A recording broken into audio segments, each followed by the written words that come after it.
You'll never be good enough. You're nothing. You're a loser. You're pathetic. They all laugh at you. You're a poor excuse for a man. No courage. Everyone feels your bad for you. Never loved you. You have no friends. You are burdened. You can't be creative without a drink or a drug in your system. You can't even stand up on You stage. are literally You've wasted your Look at entire adult life on a ridiculous dream. Why are you always It would so be sad? better for everyone involved if you just died.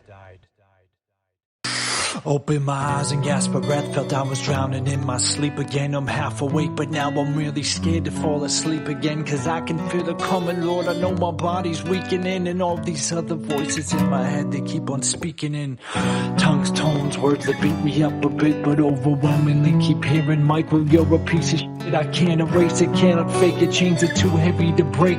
Maybe when I close my eyes next time you'll see me's at my wake.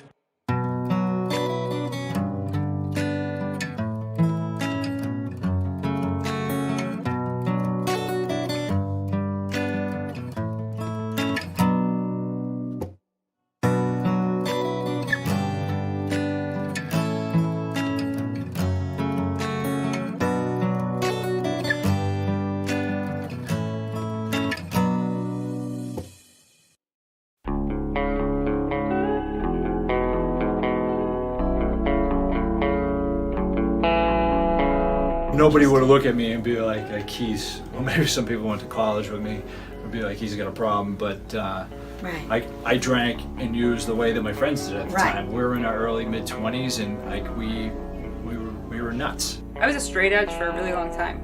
My first semester in college, I felt like I was able to sort of see what everything was about. It did not take a very long time for it to really get bad. I met people who were older than me and they were using drugs. You know, you have 1, 2, and most people who are not addicts have a part that says, okay, that's enough already, I don't need any more. We don't have this mechanism that says enough. My recovery is not a linear journey, but I've been doing this since 1982. I went out after I had 18 years, and then after another 11 when I got cancer and I got hooked on medications. So I'm back 8 years. My first treatment facility was at 13, and it was for depression. I survived the first month of 8th grade, and then I was like, I'm out. As everybody knows, middle school is everybody's ashamed, everybody's wearing a mask, everybody's mocking each other to make themselves feel better. To go from that environment to immediately I was the youngest in the PHP program, it was mostly high school kids, to an environment where everybody is openly sharing. We're a recovery family. Pretty much everybody in the family has some sort of diagnosed mental health issue. In 10 days, it'll be 14 years since I lost my cousin Jessica to a drug overdose. I don't think I started really unpacking what happened until maybe 10 years later.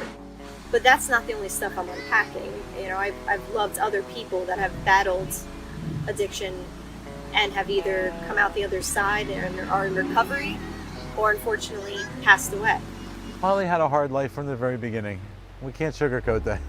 And then the hard drugs slammed us. I so didn't see it coming. And when I did finally realize what was going on, it was way too late. I decided to go on vacation to visit my Marine Corps buddies and was a passenger in a drunk driving accident. It was a month in the hospital trying to get surgeries and rehab and you name it, and all along being prescribed pain medication. 6 months after my accident, I'm still taking my pain pills like clockwork.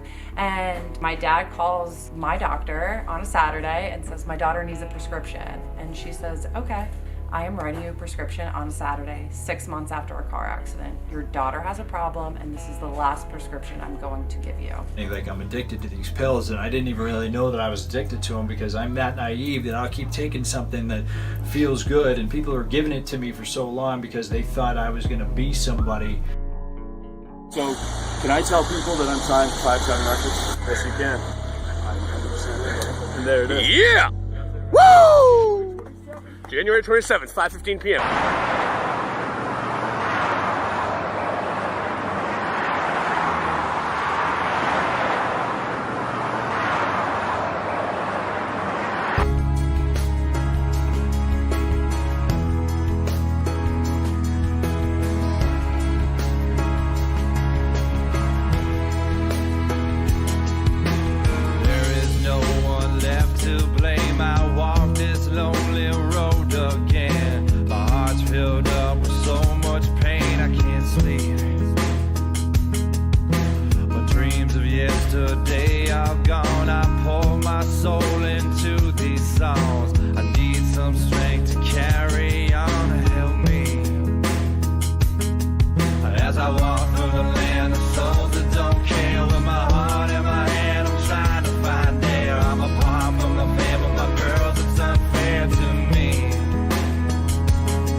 all of a sudden the deal's gone, the song's gone, the manager's gone, the A&R's gone, the money's is all dried up, girlfriend's kicking me out of the house, the drug dealer's not giving me these OC80s or Perk 30s for free anymore, and now I'm sick. Science of addiction needs to inform how we as a society respond to addiction, how we respond to the opioid crisis. And we need to be mindful of the biology so that we move beyond the stigma that there's a moral failing here.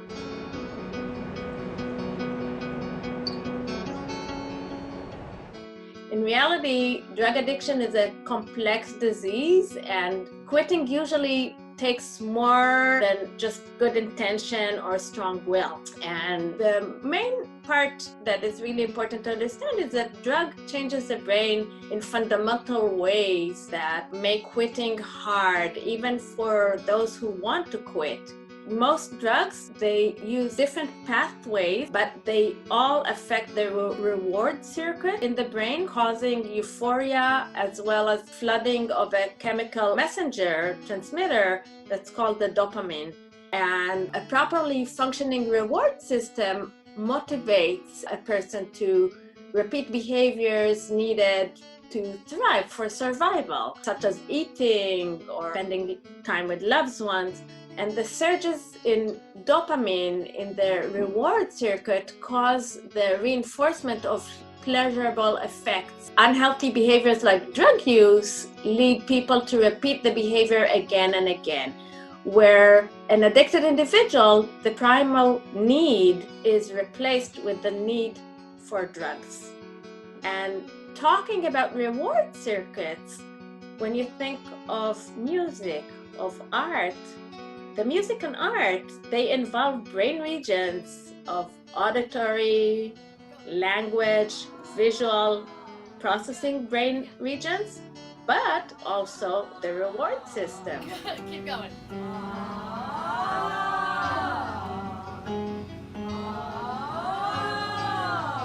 Yup. And the pleasurable effects of art engage similar systems in a different way to the ones that are involved with the pleasurable effects that are obtained from the initial drug use. When we make music, it influences the neurochemicals in our brain. It also influences the amygdala.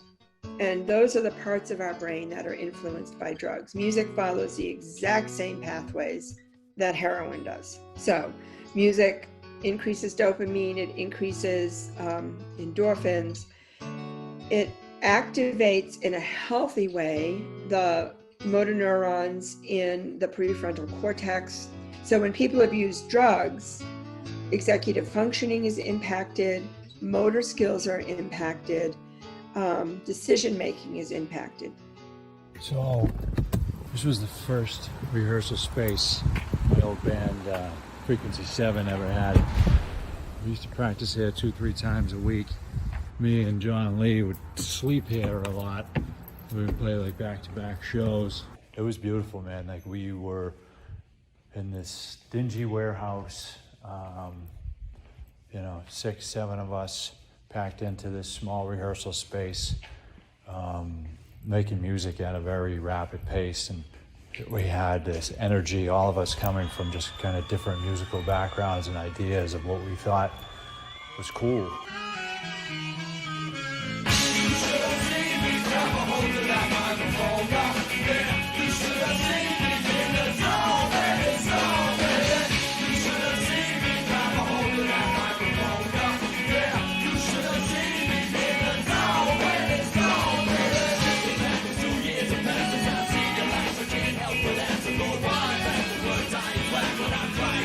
Transmission back.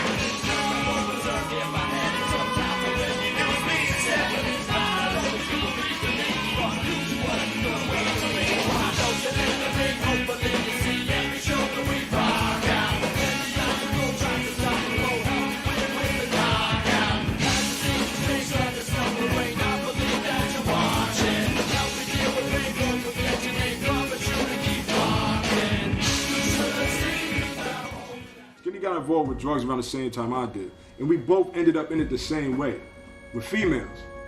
And he's just like me. He says it's not her fault. You know what I'm saying? It's our fault. We said, yeah. The drugs and alcohol were already present in some of our lives.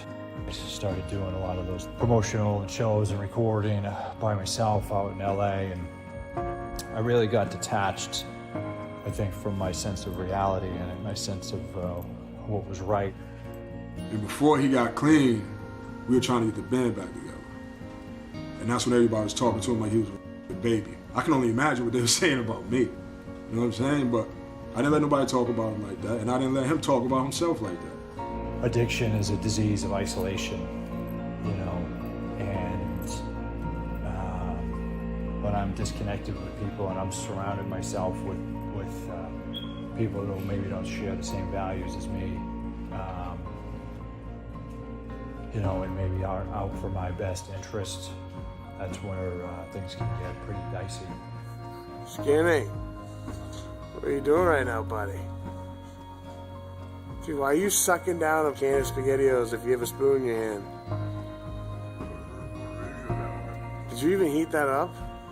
There's no way to heat it up. It's not a good look. You're gonna be so mad. I went from being like on top of the world to just, I didn't know it was shame at the time. I didn't know really what shame was. And it's not that I had done something bad, it was just that I was bad. I was rejected by more than one rehab. They would say, I'm so sorry, we cannot accept her because she has depression, co-occurring disorders, until I found the place that I ended up. And this was a process that took more than a week. So that's 1 week of me being able to continue using. That's 1 week that I could have died. Someone says they're ready. You go now.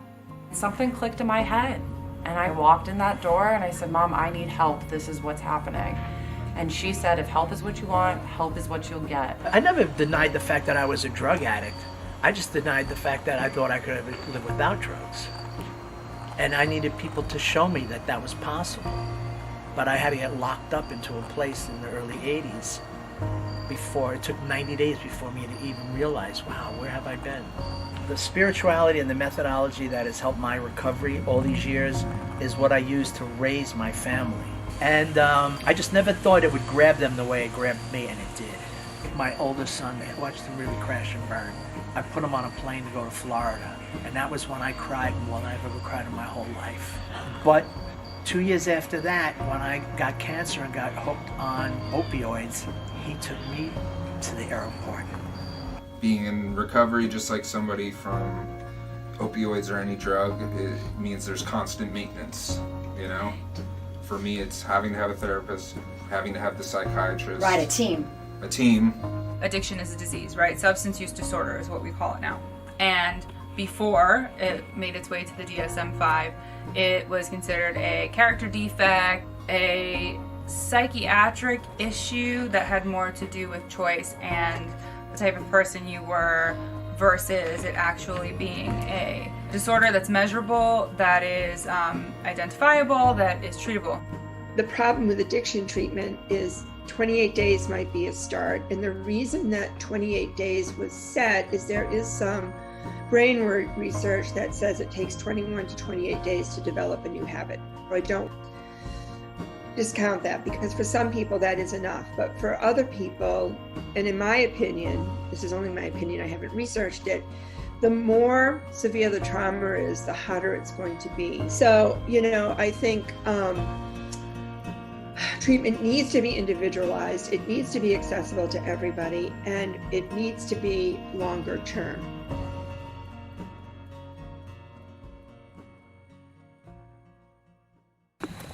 The beauty of the lodge to me is the amount of time that they give you on your own.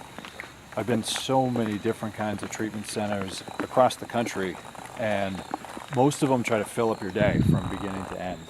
And it's like you're busy from 6 a.m. till 10 p.m., which is great. In the first few months when you get those post-acute withdrawal symptoms going on, and it kind of takes you away from all the uncomfortable feelings that you have, They don't do that here. You gotta sit in it. And it's like, what are you gonna do to work on that? I believe our stories as humans are important, and that we all suffer in one way or another from something, and we all can recover in one way or another from something. Right. You know? When I first came in, it was 12 steps or die. And that works for so many people, but I think it's important to get the message out there that it's not the only way. And for those individuals that feel rejected and feel secluded from this group of people, it's important to explain to them that there are so many different pathways. Being an advocate, you know, I do this strictly because maybe these poems are saving people. Maybe they are. So I do it. I don't love it. It's certainly not in my heart. I do it because they're powerful poems, and deep down they can help people.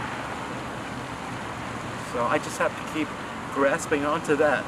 We've always known through experience that we can see a family be stuck in the same way typically that a family member might be stuck, you know, one of our students.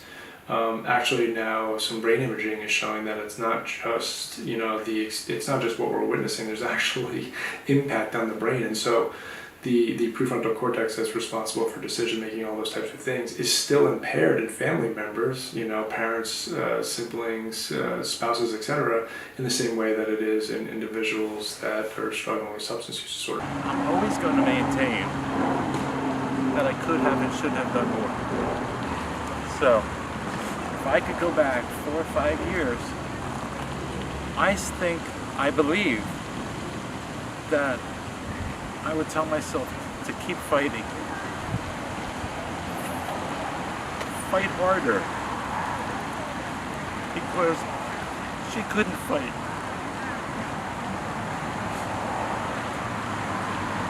Everybody says your addict has to reach rock bottom. They have to want to recover. Okay? So, how, pray tell, can I have that mindset with her when she couldn't even sit in a diner and order off a breakfast menu? How is she going to make a decision like, yes, it's time to recover? It just was not happening. There's no way that I did everything I could have. But, and then you flip the whole thing over and say, I gave this girl a dozen opportunities. And it was just, the drugs are just too big. So, that's what I would tell myself. Keep fighting, don't ever give up. And I did not do this.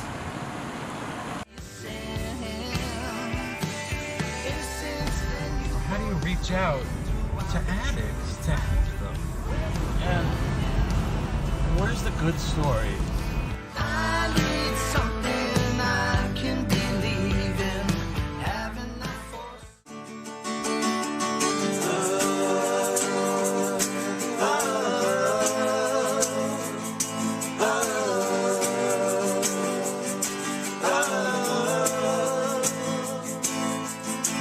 So don't look back. There ain't nothing left to see. Was like you. Can't say recognize that face. For me, I was taught by my predecessors, you used because you couldn't handle the way you felt. So you need to learn how to identify how you feel and then learn how to work through that and grow as a human being. And so I found it the best way for me personally to express how I felt and identify how I felt was to write about it. What better way to take a feeling and identify it to yourself and to people around you, because they identified with what I was writing about, is through words and music. Gotta fight to believe, a rope a dope and a weave, the first shot to make a man drop. Just when you think that you're winning, it all falls apart, you're back at the beginning. Keep on telling yourself it won't be the same. And lie just a little to escape the pain, the shame. You can't explain this insane game. stating my name. It goes without saying that writing a song is cathartic. I'd actually say like the thing that music has given me most that has benefited my recovery is a purpose. I was very apprehensive about mixing my recovery with my art publicly. Now's the time. I have to have fun. This is what it's all about. Have fun. Enjoy your life.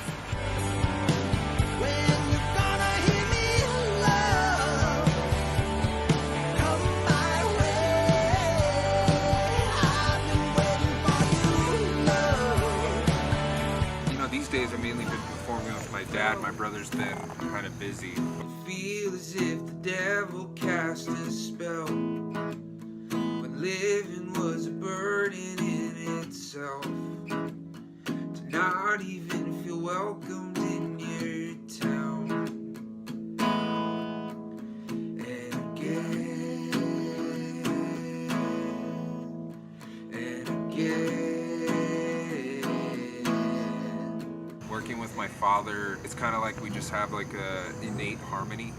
And again. Have fights on the stage, you know. I'm not doing that song. All right, we're gonna play a few songs. I don't know what we're playing. Well, you almost had me fooled. Told me that I was nothing without you. But after everything you've done. In my process of recovery, I can take any one of those emotions and channel it into music or into performance or even ways to connect with the people that I work with so that I'm able to articulate, or if I don't have the words, to be able to express it with sound.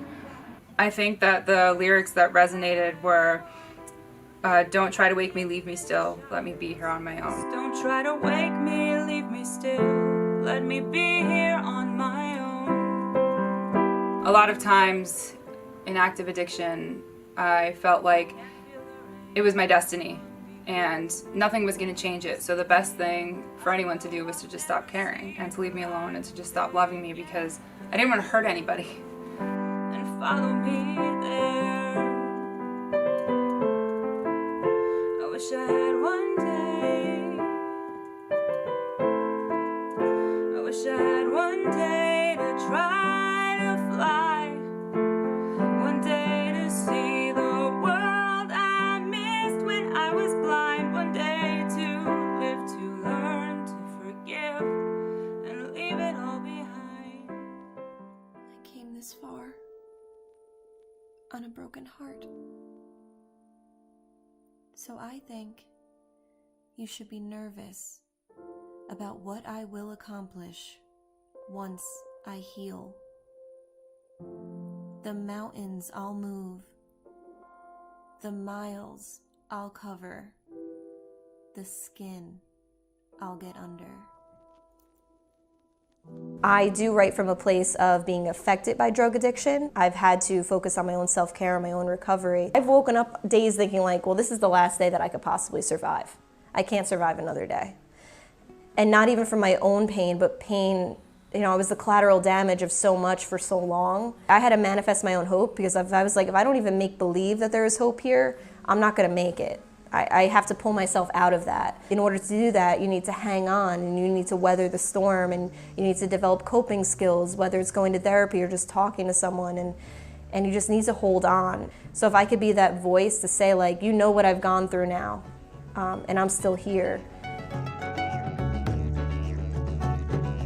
When I discovered the 5 rhythms, I was about 5 years in my sobriety. When I started expressing the emotions through the body, I found a different way of living instead of just surviving. So I started choreographing my own pieces, which was a lot more freeing than modern dance or ballet. It made such an impact in my recovery, in my life, in my well-being. And so I started teaching, and then I realized, you know, there's so many people out there who really could benefit from this. You know, my first class outside of my public classes was a jail in San Francisco County, the San Francisco County Jail. And I realized how these women who were starting to dance was finding freedom again. There's this times that we feel in prison in our own head. And the idea was that, how can we do it more? So I started bringing it to people in recovery. When did you start writing songs? When I was like 12, 13, I had these two overwhelming drives to become either a professional hockey player or a rock star. A complete level-headed decision. I felt like people like gave me respect for that. I'd been sober for 2.5 years or something.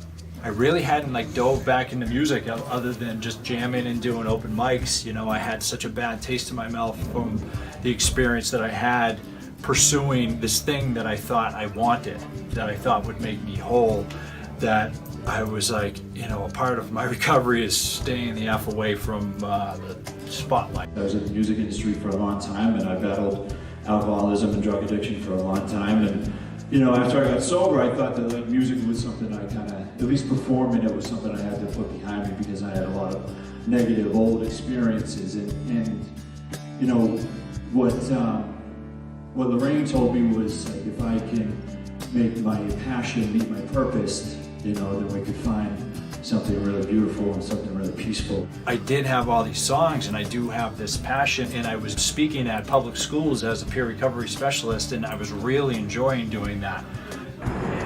My name is Caroline Bailey. I am a certified alcohol and drug counselor and a certified peer recovery specialist for Prevention is Key Cares. As soon as you mentioned Michael's name, you probably couldn't tell under my mask, but a huge smile came upon my face. I met him when he moved into Milestone as a resident. I was a staff member, and the guy is just, anywhere that he goes, you know, he spreads hope, he spreads awareness, he recovers out loud, he's super passionate about helping people. It's been a long road, man. I'm about to explode. Feels like I live a different life every day that unfolds. Too much drama in my personal is turning me cold. In my music, I keep it versatile. It helps to unload all the feelings, thoughts, and situations I come across. Lets me relate to different people, more the ones that I've lost. The way that he carries himself, the way that he shares his experience through his music. I went on a couple events with him, speaking engagements, trying to engage people in schools. He's just so open about sharing his story, and it's a powerful one. What's up, how you doing? It's been a long time coming, and I've already told you that I'm all done running down this one dark road. Never seen no sun in the good time coming. We don't have no fun anymore. I've been begging for a chance to change, instead of begging for some change in the pouring rain. I know a ton of other people going through the same. So when I tell you that I feel you, dog, I feel your pain. Terminated took a lot for me to crack this door. Took my father finding me on the bathroom floor. It took my mother crying right next to the ambulance door. Most of all, I do not have to live like this no more. When I'm calling on the person on the line is me. I'm so sorry for the awful things you had to see. I'm finally going to the man you always thought it would be. So now I'm reaching out my hand to those who want to be free. I know the struggle. So man, put your hands together. You feel the pain. 'Cause I don't want to lose another bro, it's just forever. If we take a stand together, we can make a change. Lord, make me a channel of your peace right now. 'Cause we're losing too many men on the street right now. If you ain't catching up on news, you should turn it on. 'Cause we lost more people than Vietnam. In the past year, people have died from ODs. We started off with smoking blues and OCs. Anyone from King of the Prom to OGs are affected like a biblical plague that won't leave. The reason why I'm writing this rhyme, 'cause I lived it. The curtain closing in on my life seems so vivid. The grace, love, all the support that was given is the only reason I'm on this earth and still living. Now I really feel like I have got another chance to pick an addict that was falling on their knees and hands. 'Cause so many did for me when I refused to believe. To give it back to them, I guess the only way to receive. Come on, I know the struggle. You feel the pain. If we take a stand together, we can make a change. Thank you guys so much.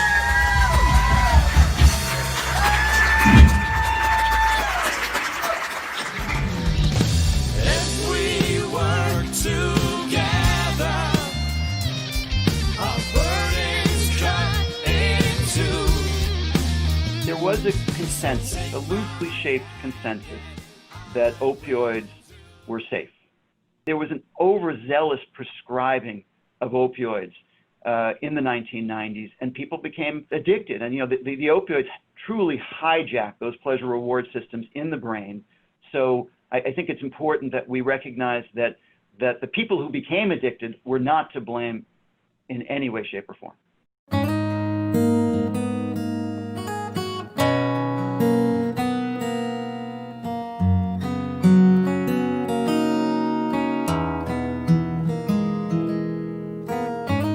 This is a prayer for all the fallen angels, the one who fell just a little too far. I'm crying out loud for you to get out of danger. Didn't you know you were already a star? Heroin was prescribed, was manufactured by Bayer in the late 1800s, and it was believed to be a panacea for lots of different things. We discovered that these were highly dangerous medications. There was a lack of critical thinking. This is a prayer for all the fallen angels, the one who fell just a little too far. I'm crying out loud for you to get out of danger.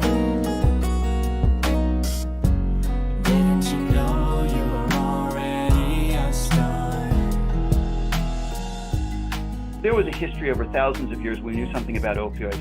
We knew from the Civil War when morphine was used. So it was in the 1990s that there was a huge push to change the consensus guidelines.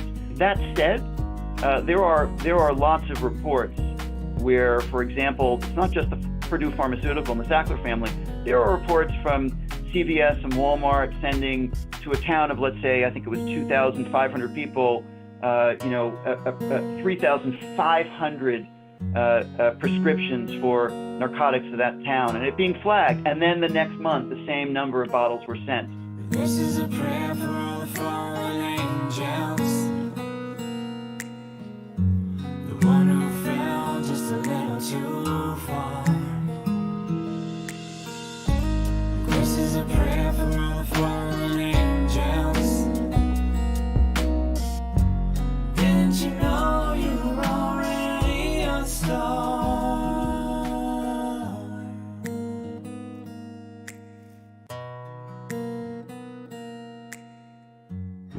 My name is Erica Valvano. I'm a corporal with the Morris County Sheriff's Office, and I'm grateful to run the Hope One initiative. We talk about stigma out in the community. We talk about being part of the Stigma-Free initiative because people are struggling in their homes. People are struggling behind closed doors, and we want to be able to talk to people before they die by suicide, before they overdose, before there's nothing that we can do. I'm searching for a sense of home. It's like I'm waiting for a desert storm. But even wildflowers need roots to grow. This land's dry and hollow. It's time to go. It's cool when a fan likes your music, but when you know that the group you're running or the open mic that you're running, whatever, could lift somebody's spirits enough to keep them in treatment for another few days and potentially save their life, like, there's more weight to that. Something out there is calling me, like the moon to the tide, like the birds to the sky. Come winter, they know when to leave. And all I need, and all I see, and all I need is clarity. We meet families out in the community, so we are able to offer that family education on how to respond to an overdose with a Narcan kit. We're able to offer that family hope so that they know that there are people in recovery because they're talking with a certified peer recovery specialist. We trained a woman on the truck whose son was in recovery, so she went home and talked about it with her neighbor, and days later her neighbor came running over and got the Narcan kit to save her son's life. So she was able to save her neighbor.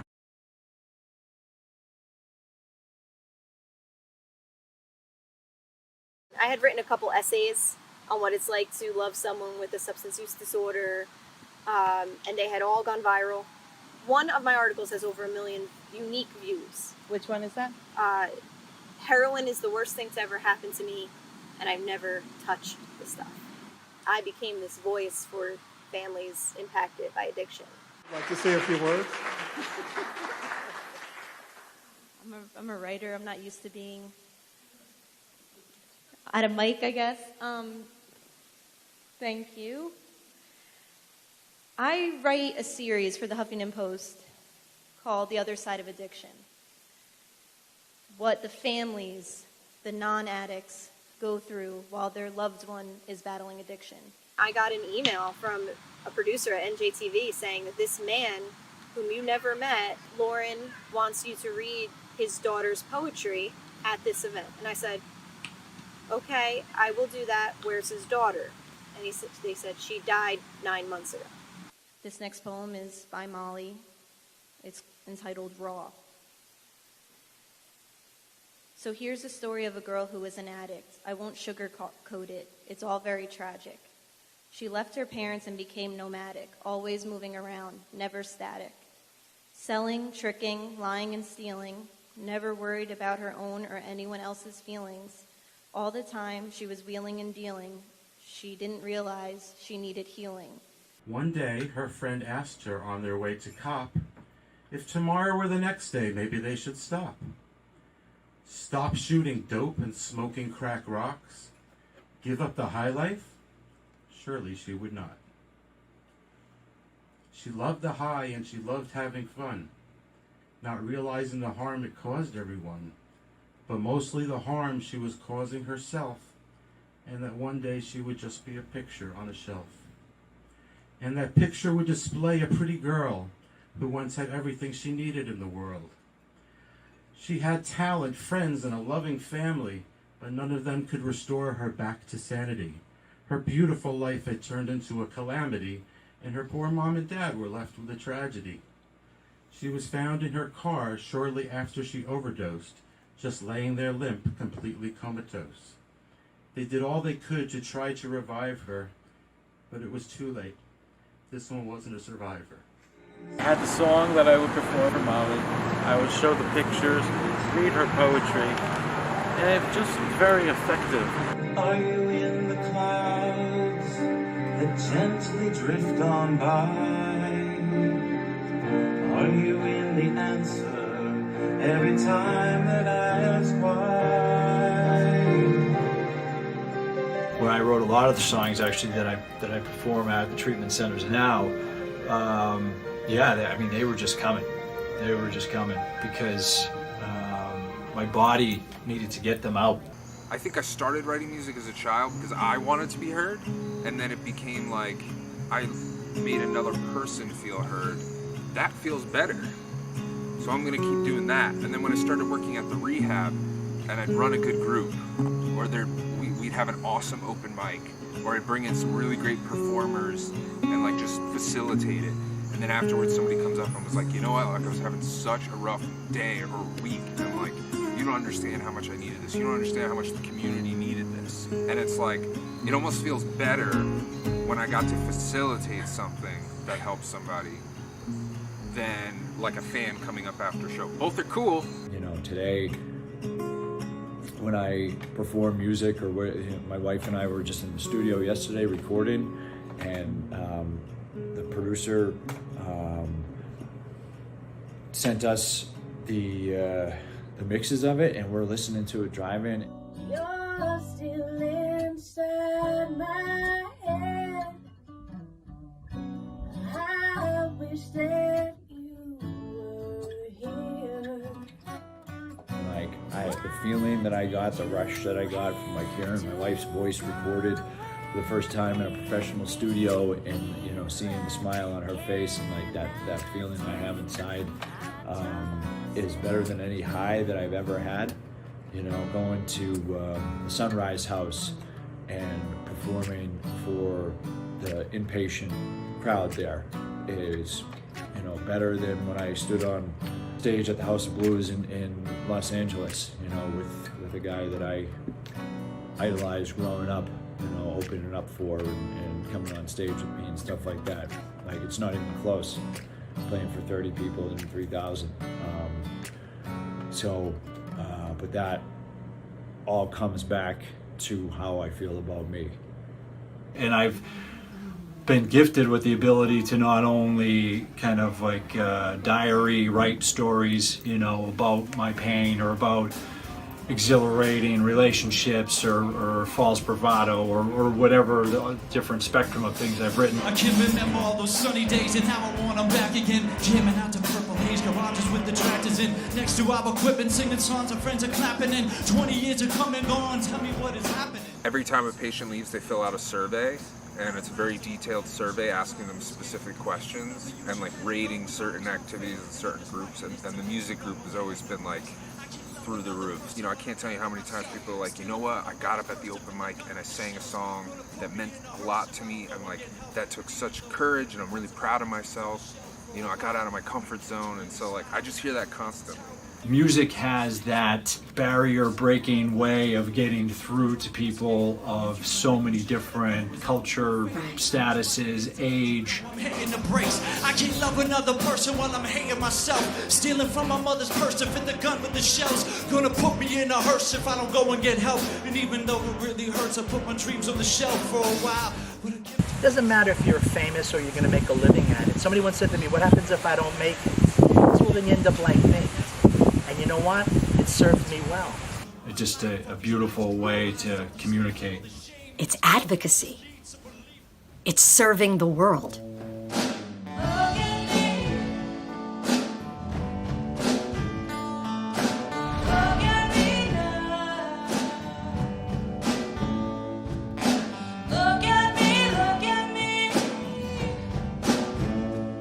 I watched these wonderful people in all their raw talent get up and perform.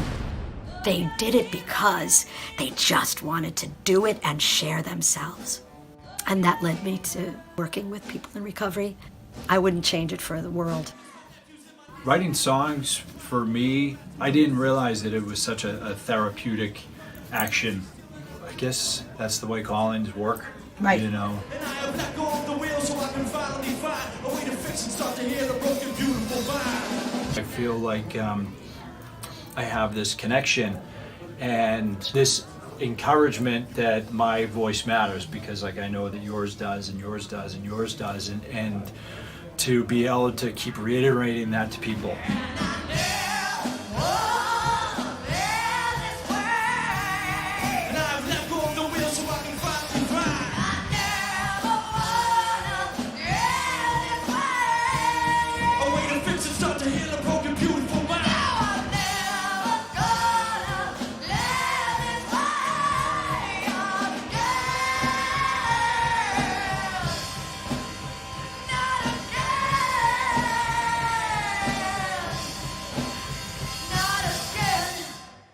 Michael, you are enough.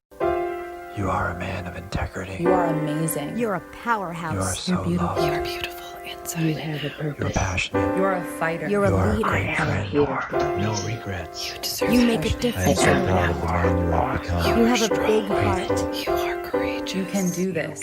I can do this. I love you. You are so loved. You're loved.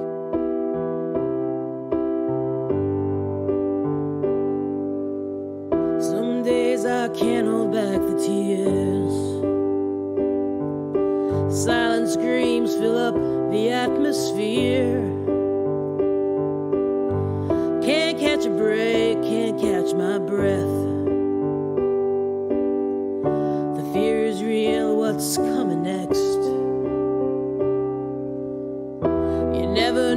from the outside. I wanna run, I wanna hide. 'Cause deep within I must confess, there lies a beautiful mess. Call it doubt, call it hate. Is it guilt or is it shame? There's regret, there is pain. It keeps rising up again. Insecure and alone, overwhelmed by the unknown. Yeah, I confess, I'm a beautiful mess.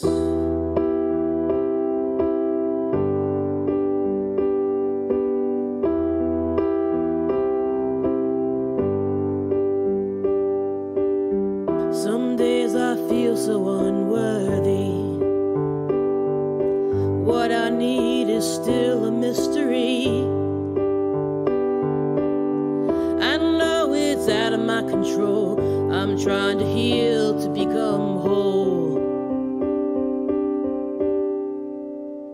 But there's doubt, there is hate, there is guilt and there's shame. There's regret, there is pain.